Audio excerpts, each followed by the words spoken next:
আপনাদের কত নেয়ামতে আপনি আছেন, বাস আর কিচ্ছু লাগবে না। আর আপনি আমি না থাকলে দুনিয়া থেমে থাকতো না, সব চলতো।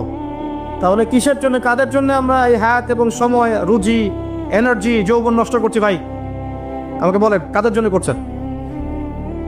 যে আল্লাহর হাতে আপনার প্রাণ। একটু প্রেশার আপ ডাউন করলেই শেষ, একটু শ্বাসকষ্ট হলেই শেষ, একটু মহামারী দিলেই মাস শেষ। সেই মানুষ নামাজ পড়ে না, সেই মানুষ যাকাত দেয় না, সেই মানুষ বলছে যে পর্দা এই যুগে চলে না, ওই যুগে চলতো। সেই মানুষ মুসলমানদেরকে বলছে এরা এখন মৌলবাদী হয়ে যাচ্ছে।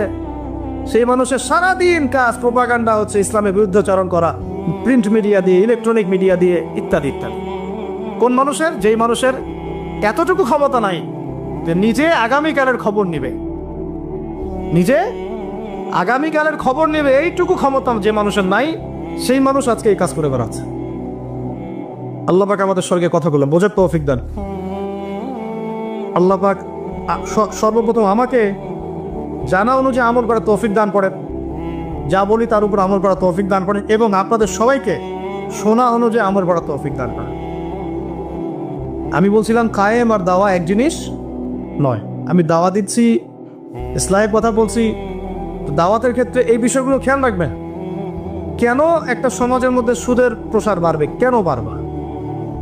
কেন একটা সমাজের মধ্যে, মুসলিম সমাজে খ্রিস্টান মিশনারিরা অবাধে দাওয়াতি কাজ করবে এবং দলে দলে মানুষকে খ্রিস্টান বানাবে? কেন? আর কেন মুসলমানদের ইমান এত দুর্বল হবে যে তারা এইভাবে সামান্য একটা চাকরি বা ক্ষমতা, টাকার জন্য, বাড়ির জন্য ইমান বিক্রি করে দিবে? দেশের, বিশ্বের খবর রাখার চেষ্টা করেন। আনাচে কানাচে এগুলো ছড়িয়ে যাচ্ছে।